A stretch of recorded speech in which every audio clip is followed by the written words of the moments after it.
Today we play golf. Let me show you how we do it in the pros.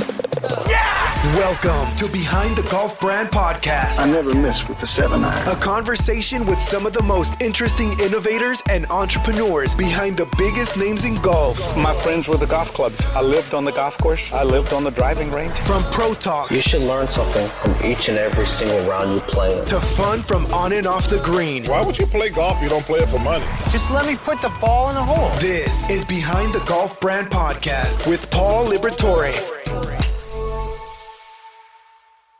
Behind the Golf Brand Podcast is sponsored by On Point, the revolutionary three-dimensional domed golf ball marker. On Point provides alignment recognition as small as a degree of inaccuracy from the planned course of the putt face angle. Endorsed by Jim Furyk, U.S. Open champion and 17-time PGA Tour winner. On Point alignment technology has been proven to increase putting performance and help lower your score. Visit onpointgolf.us and be sure to use code GA10 for a 10% discount. On Point, make more putts. What's up, guys? Paul from Golfers Authority, and welcome to Behind the Golf Brand Podcast. This week, I have my good friend Michael Napoleon from SuperSpeed Golf. This is probably one of the coolest. I don't even know. It's almost like a hybrid. It's almost like it's a training aid, but it's also like a physical, like getting in shape and getting your club head speed. And it's like its own amazing tool. I wouldn't even call it a training aid because it's not. Like, I think it's beyond that because it's just what it can really do. It's taken off over the last couple of years. Pretty much everybody on the tour uses it in their training regimen. And I'm really excited to have him on the show because I'm a big fan. And without further ado, this is Michael Napoleon from SuperSpeed Golf. Welcome to the show. Oh, thanks for having me. So where are you located at? Oh, I'm about 30 minutes south of Denver, Colorado. So, yeah, love it out here. That's cool. That's a really big SuperSpeed you got behind you. Is that the jumbo model? Yes, this is the large model. We only, this is actually one that's not even offered on our website. It's beyond long drive set that we offer. So only for the best of the best. So that must be Bryson's, right? When he trains, like that big, it's like a big oil drum with like a light pole sticking out of it. If you guys if you guys are on the live feed or on the show, you'll see that he has a big SuperSpeed behind him. So anyways, so I guess my first question to you is, when did you start golfing? Oh, wow. I started playing golf, like just messing around in the backyard about when I was probably 5, 6, 7 years old. Distinctive memory of that is within the first 3 weeks that I had like my first little mini set of golf clubs, I put a golf ball squarely through our neighbor's window about, 70 yards in front of me. And it's like, man, that there's something to this. Obviously, I was a little scared to death because I was a little kid and I broke a window and, I had to go over and apologize the whole 9 yards. But I think my dad at the same time looked at me and was like, did he really hit that like 70 yards? Like, he's all proud. He's like, that was my son. He did that. Yeah, I will pay for that window, but holy crap, this kid has talent. Yeah. So usually what we do on the show is like, I ask the most random questions in the world, right? But, what I want to know is kind of like the evolution of SuperSpeed Golf, but not like, we'll get to the company later on, but first, I guess what I want people to know is more about how you got to, the beginning point of, SuperSpeed, and then we go into the actual brand. So, did you play like golf in like high school and college and stuff like that, or what happened? Actually, no. So I was always a good player and I always played recreationally, but I really never got into competitive golf. I had a background a little bit differently. So like when I was in middle school, high school, into college, I went through school for music performance. So I was a classical saxophone player of all things. Holy crap. Kind of wild stuff. But and at the collegiate level, I mean, we were internationally competitive in some of those different things that you do in the like musical competition world and different types of chamber music type competitions. And it was something I really loved. It was just it was one of those things where it was something that you would attain an extremely high level of skill, high level of expertise doing, that a musical instrument, and then, combining that with other people and, really enjoyed that entire process of kind of expertise, if you will, I would say is a good way to put it. The problem with that world is that it's a very bottlenecked kind of industry, if you will. Like you're pretty much training, you're pretty much training and working, becoming more expert to basically the goal at the end is to go through school long enough to to get some type of like college teaching job as a professor type job. And then you're going to teach the next generation of people doing the same thing. So it doesn't have a lot of kind of headroom, if you will, for advancement. And, what I actually found, so while I was in grad school, I was actually working on a doctorate in Doctor of Musical Arts degree in saxophone performance at ASU. I actually took some of my first golf lessons. Really? We had a crazy year.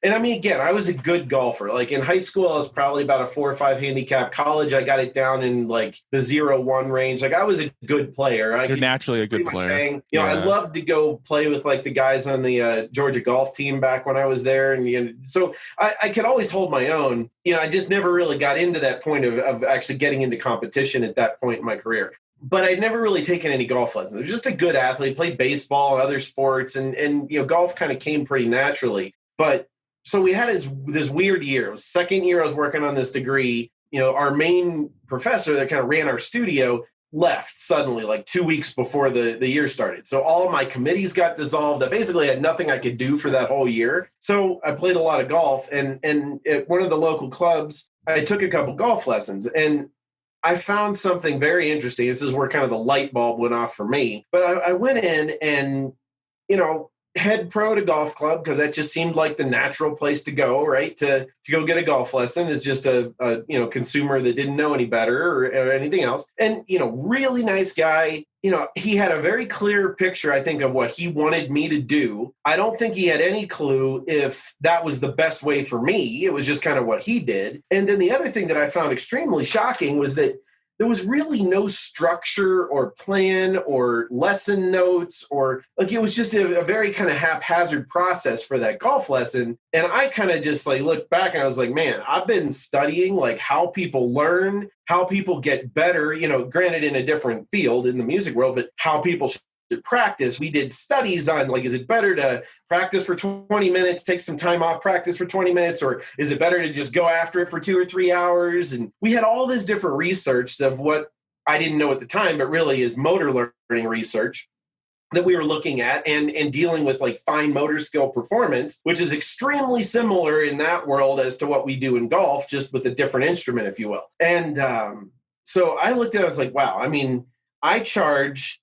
$40 for an hour music lesson. And, the product that I am producing for those people has a lot of like, really good research behind it. It's very structured. It has, a system to be able to check and see if my students are getting better. All of these different pieces that I wasn't getting for a $100 an hour golf lesson. I was just like, I kind of scratched my head for a second. The light bulb went off like, oh man, I think we can murder it in this field, because I think we have knowledge, coming from this other world that they don't necessarily have, or at least, my limited experience didn't have. And kind of the rest was history. I took a job at a local golf club and then a year later had a full-time teaching position and off to the races. That's crazy. That's so cool. Like, I think that people understand, like, they think you have to go the traditional path, right? And like, you really don't.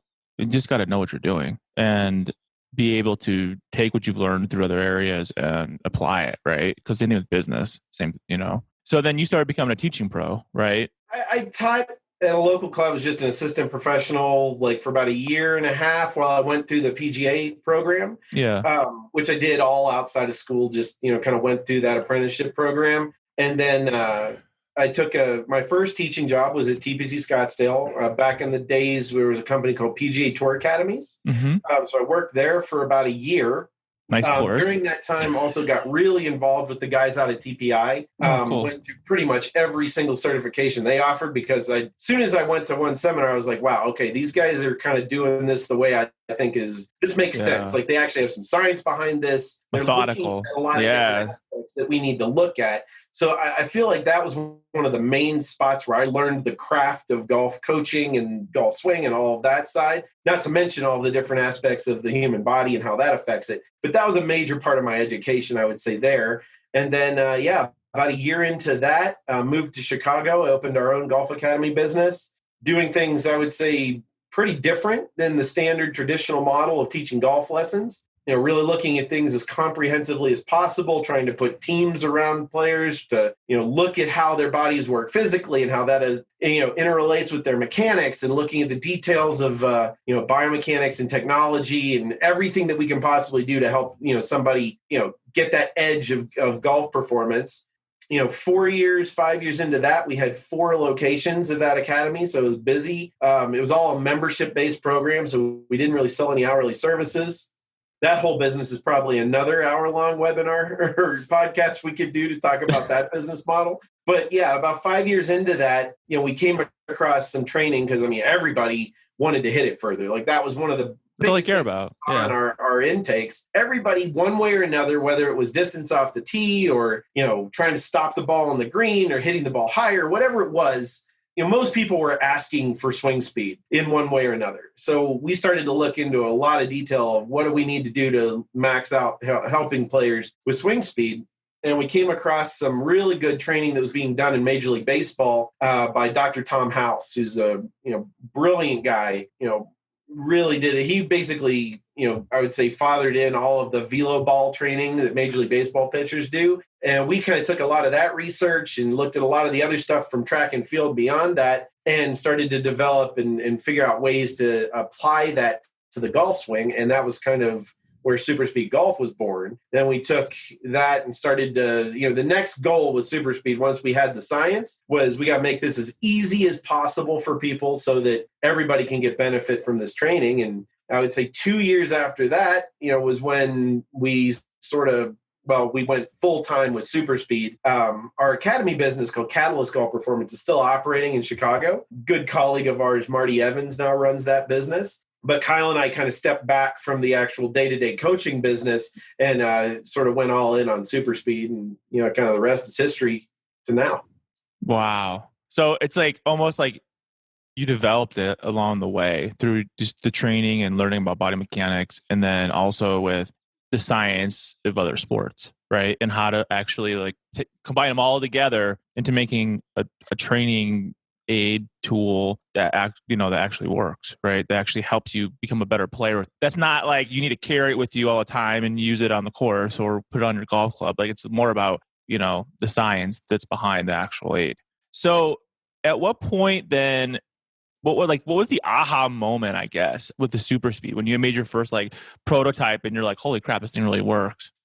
Our first aha moment on that was before we even had prototypes, and we just tested a very crude system of the training where it was definitely not optimal. It wasn't, even close to, as good as it could be. Yeah. And we saw 23 out of 24 test subjects gain swing speed in their first study. You're like, holy crap, we found the holy grail. Yeah, that's a big deal. And then when we actually got to the point of optimizing it and figured out the right weight differentials and, kind of tweaked the programs and the protocols to being more efficient. And now all of a sudden we're getting, 100% gain out of test subjects. We're like, wow, this is something that can help everybody. It's a big deal. But I really think that the biggest thing in many ways, I think that separates us with SuperSpeed than a lot of other companies that are out there is, again, what you were saying. We were professional coaches first. And, my background on the motor learning side and looking at how people get better and how people actually do improve their swing and what we can do to help do that. And then the biomechanics side and looking at all that, and then having all that technology around to be able to test it when we were developing the product. And then having, a business partner, Kyle Shea, who's a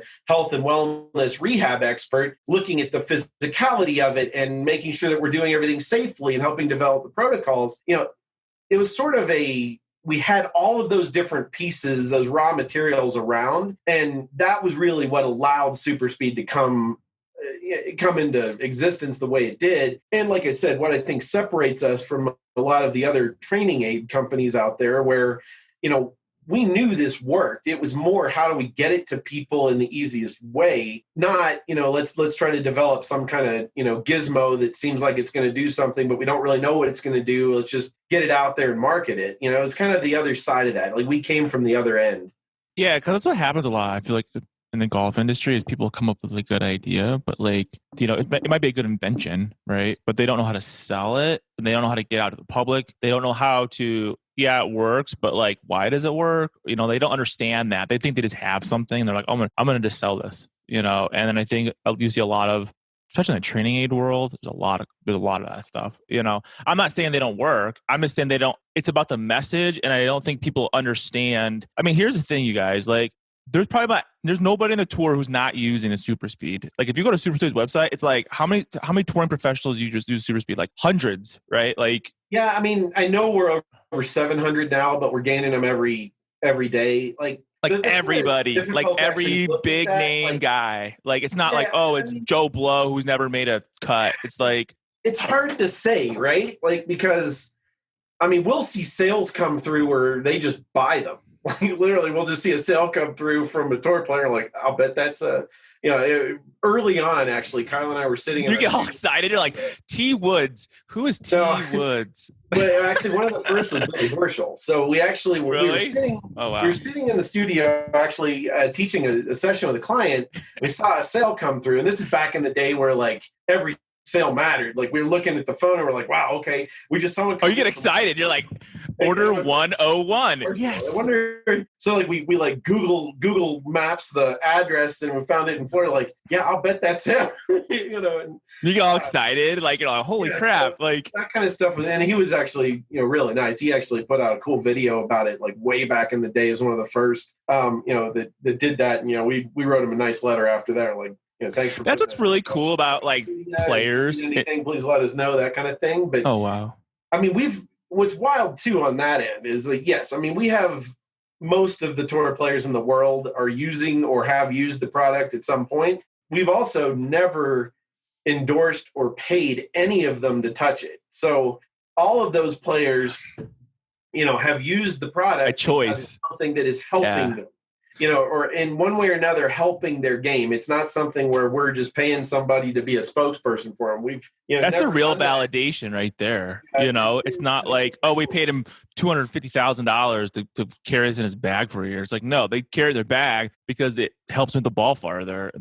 Yep. I think it's just so weird about golf because I'm a lawyer, right? This is my side. I do this for fun, right? So what I find is really interesting about golf is that okay, you have the big five, right? Big five companies, and they pay tons of money to these guys to wear and carry and all that stuff. Okay, but in the end of the day, the players just want to win, right? That's all they care about. They want to make the money. That's cool, but they want to win. So Titleist can't come to them or TaylorMade or Callaway and be like, oh, you can't use that thing. It's going to make it the ball slip farther. There's no freaking way they would ever do that, And it's it's kind of cool because when you see, the ultimate validation is when a tour player, top 30 tour player, uses your product by choice to get better, and then everyone uses it. And then it's that's the real validation. It's not oh, wait, I pay that guy to do that. And to know that you guys never paid anybody, I have more respect for brands that do that because I think if you do have to do that, you're kind of a sellout in a way because you're well, I got to pay so and so to get so it's yeah, you're really popular right now, but that's because you paid so and so to carry it. I mean, we're playing the long game on it, right? There's different it's a long game strategies that you have there. I mean, the shorter game, and there's definitely successful businesses that do that make a ton of product, endorse somebody to use it, sell that inventory, and then you never really hear about it again. But from a business standpoint, the business model might have worked out really well for the person that owned that company. 2 years. They sold their inventory, they made their money, and then they're on to the next thing. Yep. That's just not really what we're about at SuperSpeed. Again, we came from that coaching world. We're trying to create something that helps people in longevity, get better at the game, continue playing the game longer, have more fun with the game. So it's just a different strategy. And it's also about credibility too, right? Played that long game on the strategy with the players, and that's why we went that route with not endorsing players.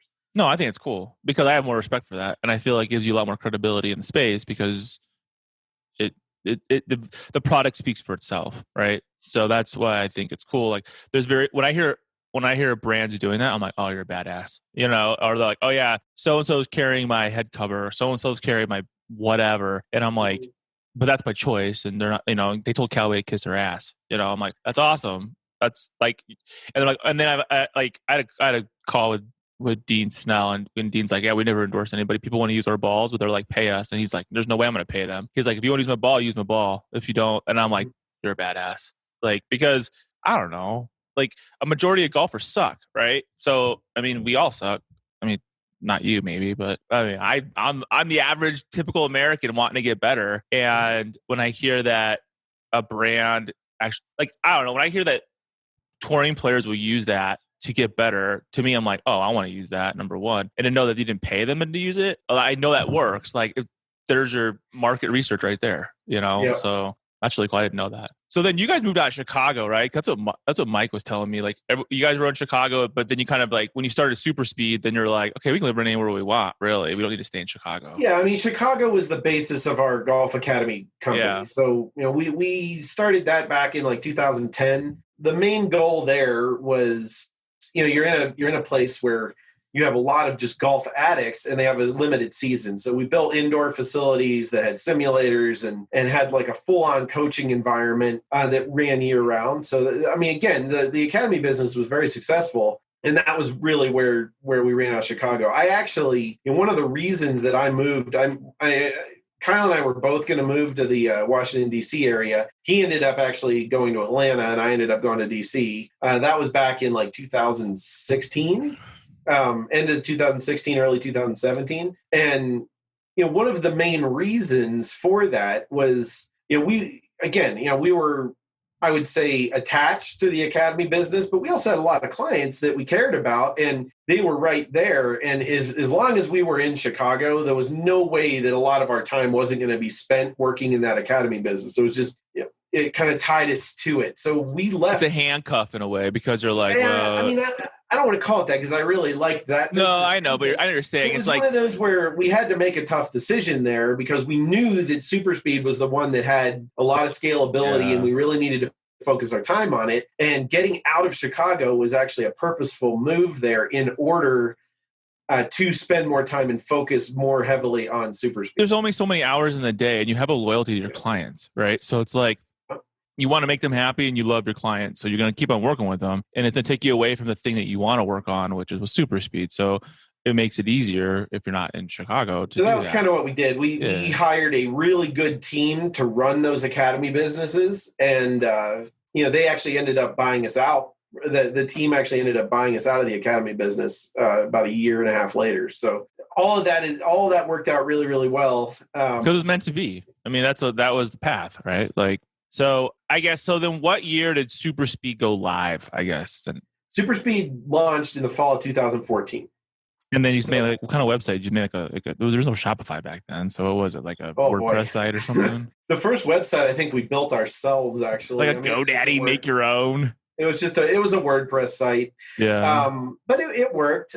You know, we launched, the very first thing that we did, the like grand opening for that business was at the World Golf Fitness Summit for TPI in 2014. I was out at Aviera.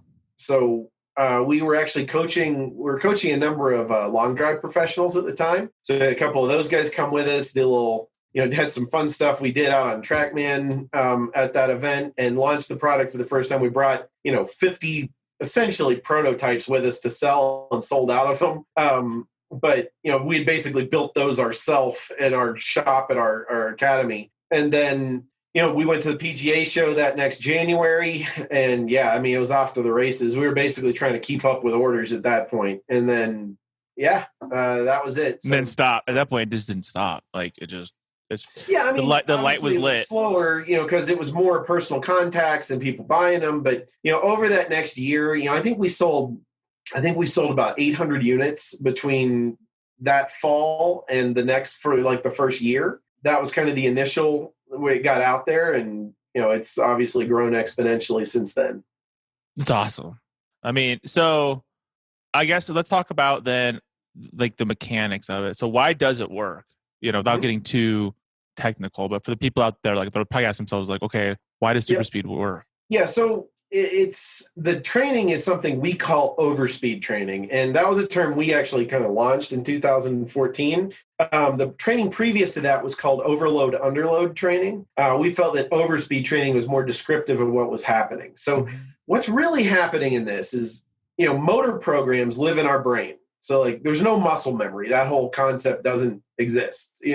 We have these motor programs that live in our brain. Whenever we decide to make a movement, in this case, the golf swing, you step on the first tee, your brain selects the motor program for driver swing, okay? Your brain sends an electrical signal down your central nervous system. That signal arrives at your muscles, and your muscles respond to that signal with that program motion. And then there's a little bit of a feedback system that happens after that where your brain kind of goes back and forth and says, okay, did the motion, did the swing happen the way I wanted? Do I any kind of adjustment type stuff? That's a major oversimplification of a whole lot of science and physiology, but pretty much what happens. So now what happens though is that signal that your brain sends doesn't really change. It's programmed in hardwired signal for driver swing. The response that your muscles have to it does have variance in it, and it can vary in specific response. It can vary because of, you woke up that day and your left side hurts a little bit, or there's different muscles activated, or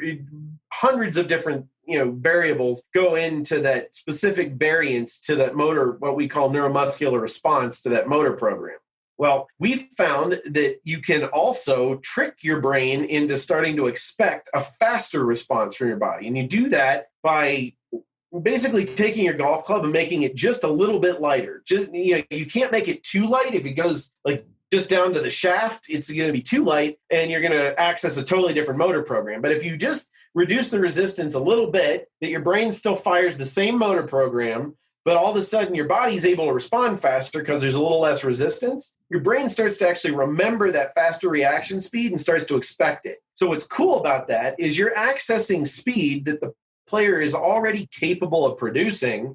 For whatever reason, your brain just doesn't know that it's capable of producing, or it has limited it in some way, prior to that. And there's another, million reasons it could limit it. So overspeed training in its purest form is just, making your body move faster than normal during something it already knows how to do in order to reset what your brain expects is that normal speed of response in your body. That's overspeed training. So like the easiest way to put it would be to actually show someone how it happens through the training. So like you take our set has 3 clubs in it. One's 20% lighter than the driver. One's 10% lighter. One's about 5% heavier. Okay, you start with the light club when you're doing the speed training. Somebody that swings a golf club at 100 miles an hour, right? You could, on average, will take that green club that's 20% lighter. On average, they'll swing that club about 19% faster than their normal swing speed. Now, that's a lot. Like, you can't do that purposely with your driver. Swing, if you swing at 100 miles an hour, swing at almost 120. But because of that resistance reduction, you can do it. In just a few swings, your brain starts to expect that faster swing. So then you go to the shock the system again, you add a little resistance back. We'll see players swing about 17% faster during the training with the middleweight club. And then we'll even go to the red club that's 5% heavier than the driver. And we'll still see that player swinging on average about 12% faster than their normal swing speed because of that 2 light club reset we just did. So then you go back and you actually apply the skill elements of the sport. You go back to hitting a golf ball. And on average, we'll see about a 5% jump in swing speed after the very first time somebody does this training. It takes about 6 to 8 weeks for that to become permanent. Jeez Louise. That's crazy. I mean, it's amazing if you think about it, because literally you're training your brain and you're rewiring your process so that it does it differently than before, and you're actually training it to get strong, like mentally stronger, so that it knows how to do it.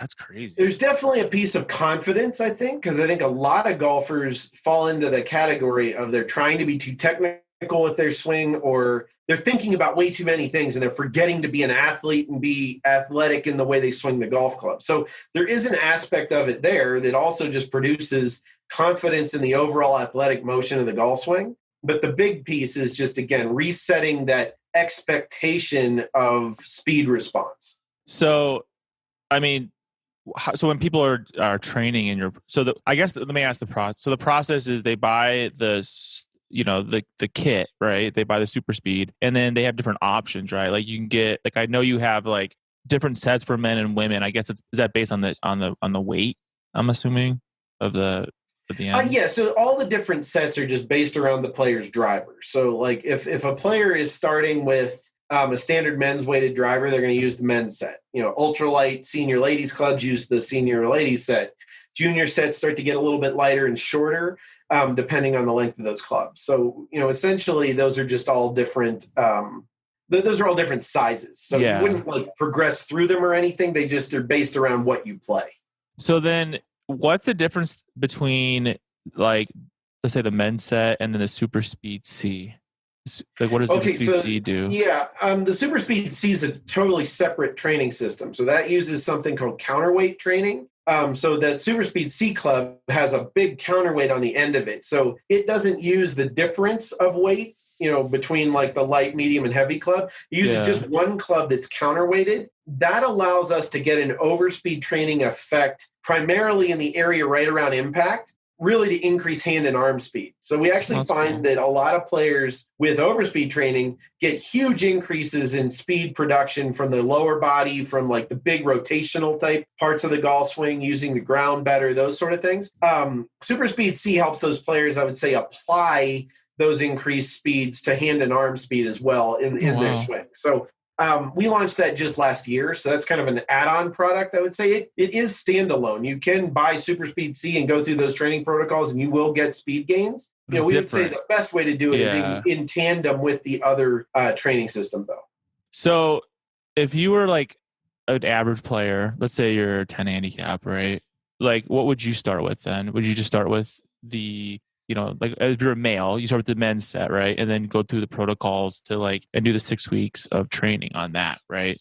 Yeah. So so I would consider the actual physical product of SuperSpeed Golf to not be the biggest piece of the program. The training protocols and the laid out system of what you're going to do as you do these training protocols is really where we shine, I think, with of course. This is just process, a tool, right? Yeah. You need the SuperSpeed clubs to be able to do the training protocols. That's just kind of like the physical piece to it.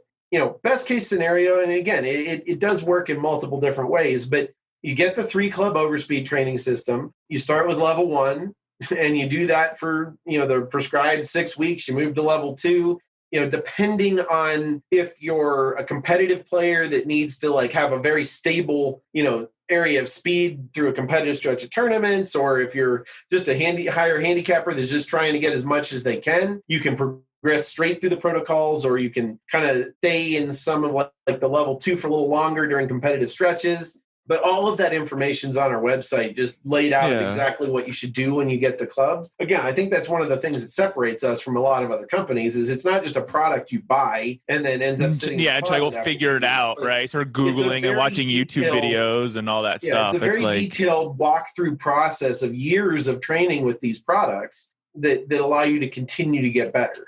Yeah, that's really cool.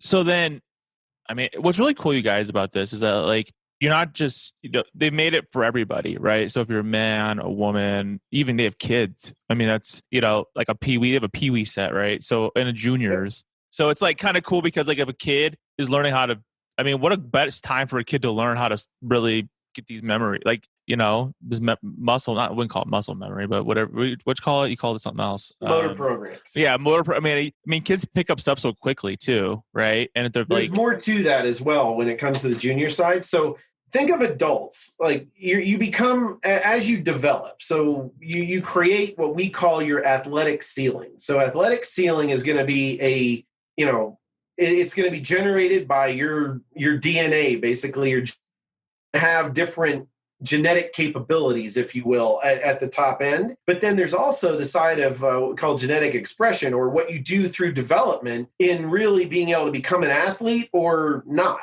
right? So even somebody that has very gifted, lucky genetics, if they don't do the right types of training and the right types of activities, that when they're a kid up until their late teens, early 20s, they still aren't going to have a very high athletic ceiling. Somebody that doesn't have, gifted genetics, that does everything right, might have a much higher athletic ceiling by that time in their late teens, early 20s. Now, for adults, once we get to that point, we're not changing our athletic ceiling. We're just going to be able to access a higher percentage of it. And that's really what we're doing with SuperSpeed with adults. Yeah. But the cool thing is with our junior protocols, and there are different protocols and the clubs are obviously a little different. But with that, we're helping kids create that higher athletic ceiling, that higher potential that is going to work with them or give them that potential for the rest of their lives. So the junior development it's side super cool. I don't know. Extremely, I would say near and dear to our heart. I mean, I have two little boys, right? I play golf with them all the time.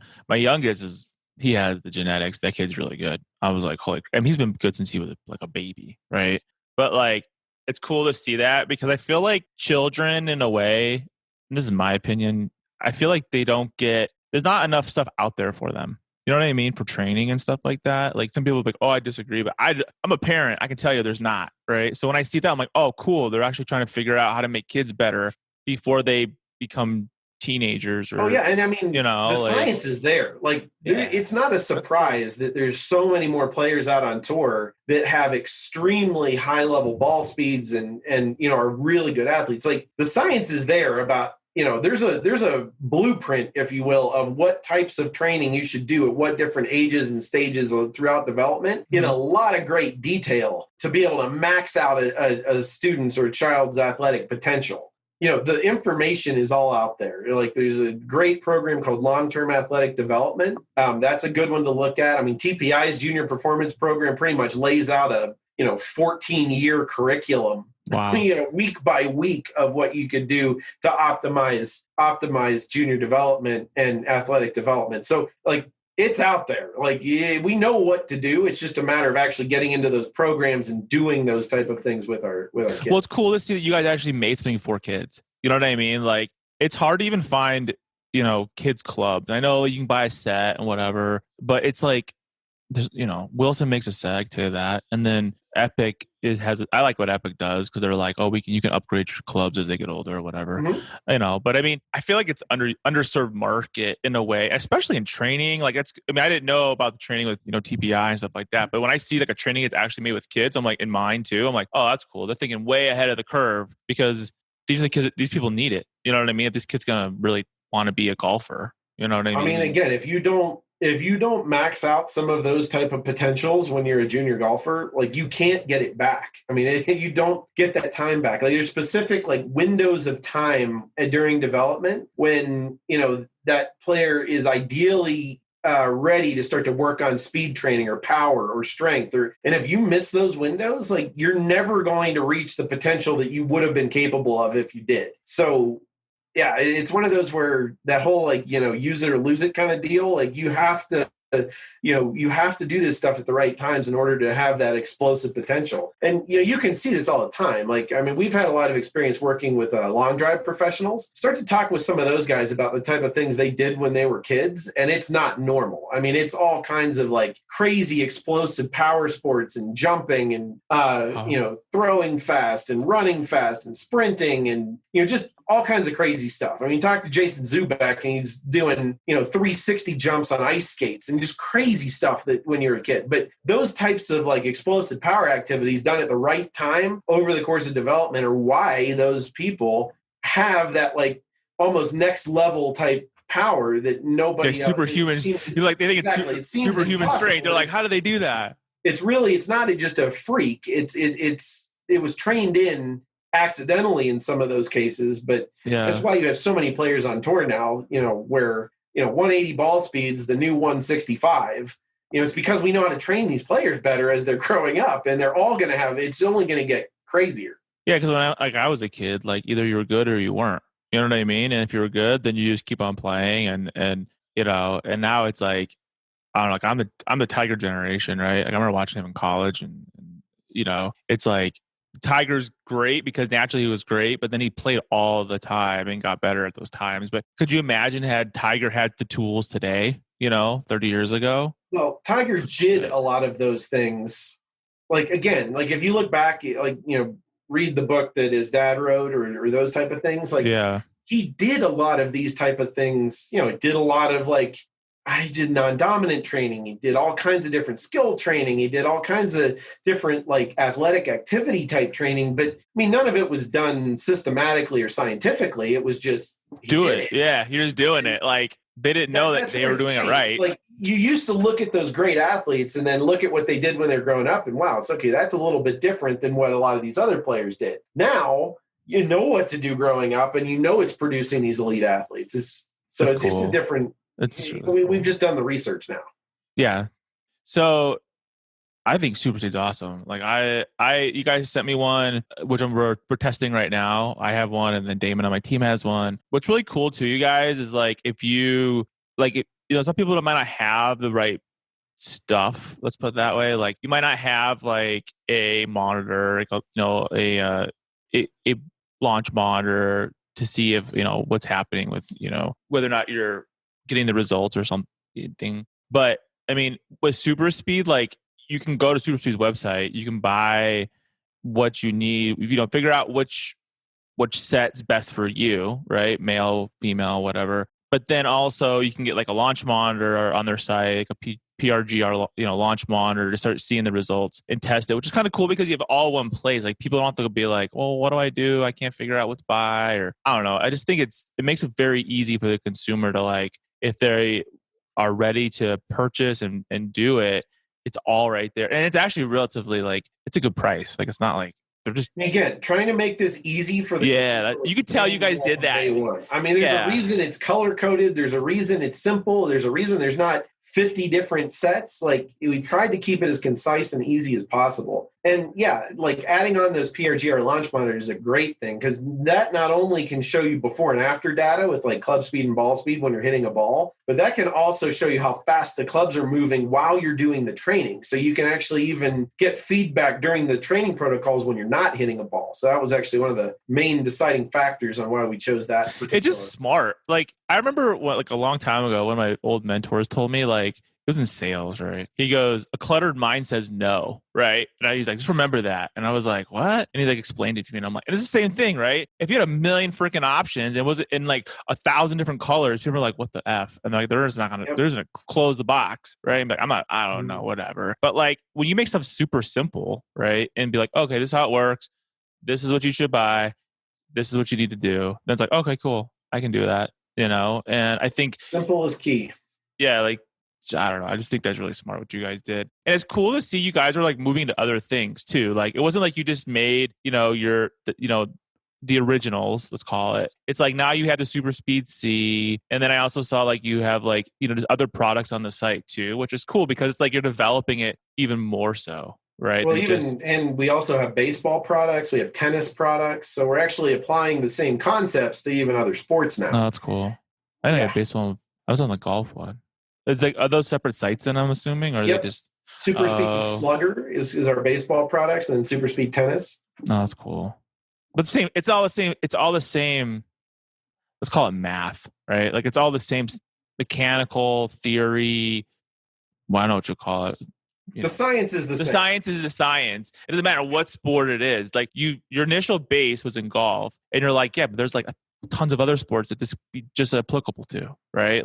Absolutely. And then let's move to it because no one's doing it in that sport. So it's just you want to hit the ball farther in baseball, or do you want to hit the ball harder in tennis? I mean, that's cool. I think it's really cool that you guys are developing it. I mean, in this short period of time, right? It's only been 6 years. I mean, that's not that long, of a company, and to see how far you guys have come along, it's just really cool. But it's probably because you guys are a great team, right? You and Kyle are a great team. You guys put the thing together. You put it together. You had already worked together. It's the next phase, and it's I don't know. I just think it's Oh, absolutely. And I mean, we also have a great team beyond just Kyle and I at this point. Oh yeah, at this point, yeah. I mean, I can't say enough thanks to our team as far as, all of the stuff that they do on a day-to-day basis to keep this going, whether it's dealing with all of our various different, relationships with PGA sections and other coaching organizations, or just the back end day-to-day of, handling all the orders that are processing. Cause yeah, I mean, it's definitely a full on breathing operation at this point. And I feel like we've got it to a point where, a lot of those different gears are all working in tandem. Yeah. Like I work with Mike on your team, and Mike's cool. Mm-hmm. And I mean, we talked for like 2 hours the first time I talked to him. I was like, oh, this guy's cool. You guys have a cool brand, so we're really excited to be working with you guys. Like I said, we'll be doing an unboxing video with it in the next couple months, and then also the reviews on the website. But yeah, like we're big fans. Like I'm using it already, like testing it out. I'm like, holy shit, like this thing works. Like, I don't know, when you in your mind, when you all of a sudden see results from something, it doesn't take that long to see the results either, which is crazy. Yeah, usually you see it after the very first time you do it. Like, that's the cool thing about this. It's easy to get buy-in from people when they look down and their swing's 5 miles an hour faster than it's ever been in the history of their life. And they're the same person. They're the same body. It's not like they've been lifting weights or something. And, it's like they could be an older person. They're like, holy shit, So I think that's cool. I mean, it's almost like instant feedback, really. Absolutely. After a couple tries. And imagine once you're done, right? Like once you're done doing the entire protocol, like you're gonna be like, night and day player. And you don't have to do it the course. You can do it in your backyard. You can do it in your house. You can do it in your basement. Easy. Absolutely. Well, cool. Well, thank you for being on the show. I really appreciate it. We love working with you guys, and you guys need to check out SuperSpeed. They are legit. And so, yeah, thank you for being on the show today. Paul, thanks for having me. I love spreading the word on this and trying to help people have more fun with golf. That's really what we're about. So, hit us up on our website, or, always feel free to email us at info@superspeedgolf.com, or, connect with us on social media. However you like. We're here to help. And if there's anything we can do, we just want to see you hit it further. Sounds good. Thank you so much. Thanks for listening to another episode of Behind the Golf Brand Podcast. You're going to beat me at golf? Stay connected on and off the show by visiting golfersauthority.com. Don't forget to like, subscribe, and leave a comment. Golf is always more fun when you win. Stay out of the beach and see you on the green.